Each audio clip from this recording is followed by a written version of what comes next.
The MSI GS75 Stealth. This has a 10th generation i7, 30GB of RAM, and an RTX 2080 Super. So let's go ahead and first unbox this and then take a look at this laptop, shall we? So this specific model was provided by Z-Tech PC, and they professionally did a thermal paste upgrade on here, so we'll see how the temperatures are in here as well later in the video. The laptop ships in a brown box, and in the brown box is another box. And we have an accessory box as well. In the accessory box is a Windows 10 USB, a 230 watt power adapter, and then the AC cord as well.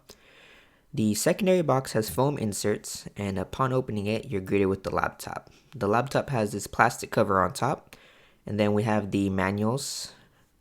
Now opening the cover, there's the laptop, and it does not open with one finger. You definitely need two fingers to open it. The hinge is pretty strong, and you have this cloth that comes with it as well, which is really nice. Overall, the chassis is pretty strong. There's not that much flex at all around the whole body and keyboard. And then you have the famous MSI sticker here with the specs on the side. There's an air vent on top, and screen flex it does flex a bit, but it's not that bad. The hinge is pretty strong though.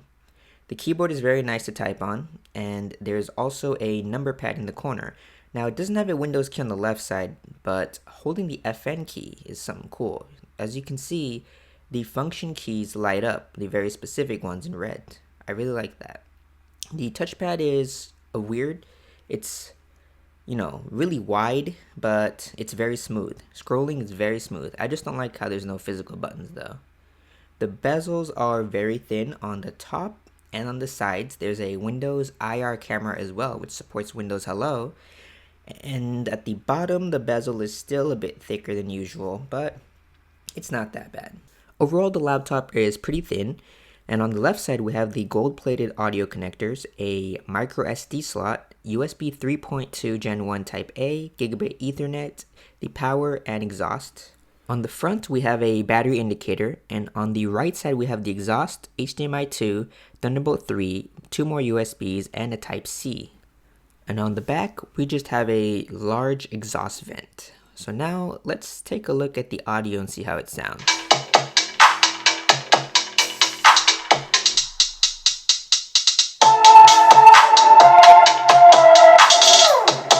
I feel like I'm repeating myself so much, but the speakers are at the bottom, and it makes it sound muffled. They're not the top, which was a disappointment. The speakers also lack bass. There wasn't really any bass here. Honestly, I don't know what's going on with laptop manufacturers, because this is a 17-inch laptop. A 13-inch MacBook Air sounds better. I don't know. It is loud though. Louder than most laptops, which was really surprising. But the quality of the sound is just not there. And MSI does a pretty good job with sound normally. Their higher-end laptops, like the thicker laptops, sound really good. So I was kind of hoping this MSI sounded pretty good. And it sounds decent, but I'm going to be picky on the sounds. The laptop has a 1080p 300Hz 3 millisecond IPS level panel. The viewing angles are actually pretty good from all angles on the panel. The brightness was measured around 330 nits, and the sRGB coverage was measured at 99%. You can see a little reflection in the back, but overall it's pretty good. Adobe RGB was 65%. And in terms of the backlight bleed, so I have the camera turned up a little bit. You can see in the top left corner there's a little bit, and barely any in the bottom right. The top right also has a little bit, but actually it's pretty good. Very minimal bleed. Alright, in terms of the webcam, it has a 720p webcam. This is the webcam image and audio from the laptop, and it's not that great. It's 2020, webcams are still running at 720p, and hopefully next year, computer manufacturers increase their quality, because this ain't that good. And one cool thing about this camera though is there is also an infrared camera, so you can use Windows Hello to log in. The included SSD is a 512GB Samsung NVMe OEM drive, and as you can see, the read speeds are very good.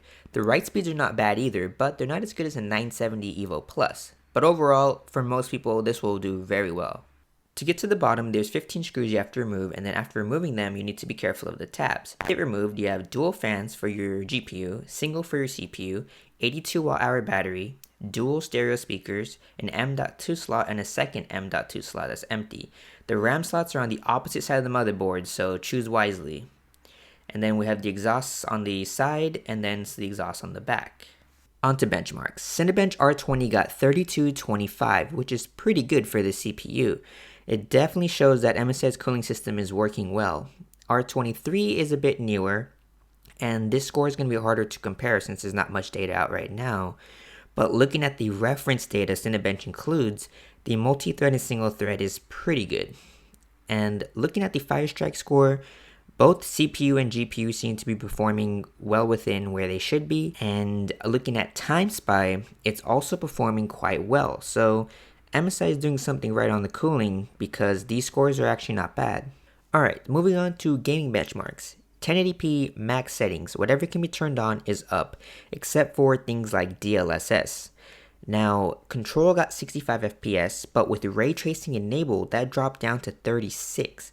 Shadow the Tomb Raider got 99, and Call of Duty Black Ops Cold War got 72. Both were very playable and very smooth.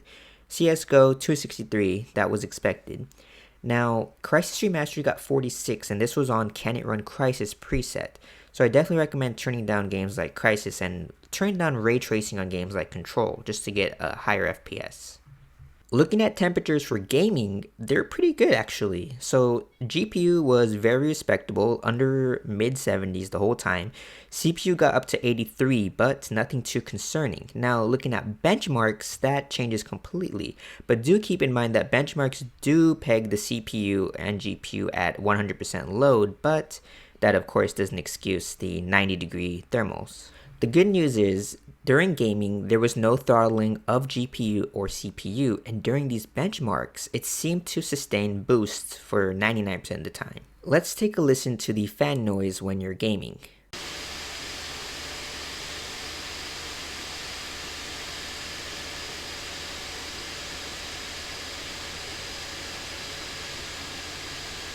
Battery life was surprisingly good, 4.8 hours on the Stealth, which matched the TUF A17, beat the Alienware M15R2, and of course the MacBook still wins, but I was quite surprised by the battery life. It was very good.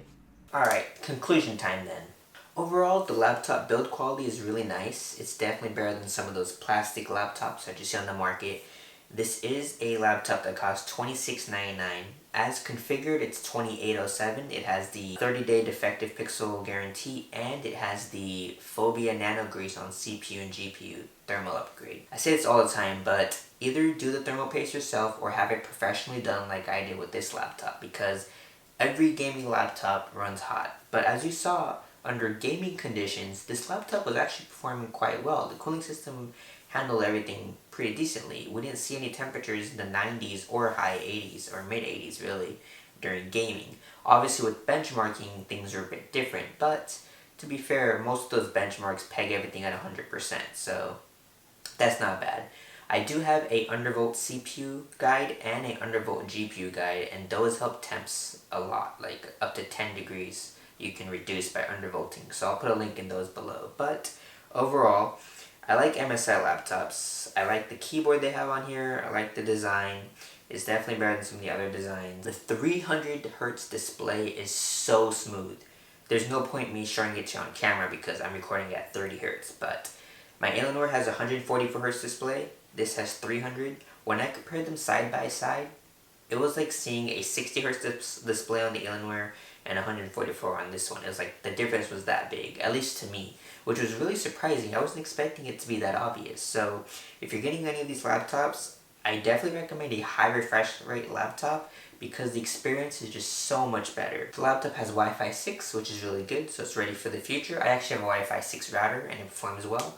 The SSD that it comes with is pretty fast, which is nice. So overall, it's a pretty good laptop. It is expensive. It's, over $2,500. So at that price point, your options open up so much, so it's kind of harder to decide on laptops. But if you're in the market for one of these, I'd say go for it. If you have any questions, let me know in the comments. If there's any other laptop you guys would like me to review, let me know.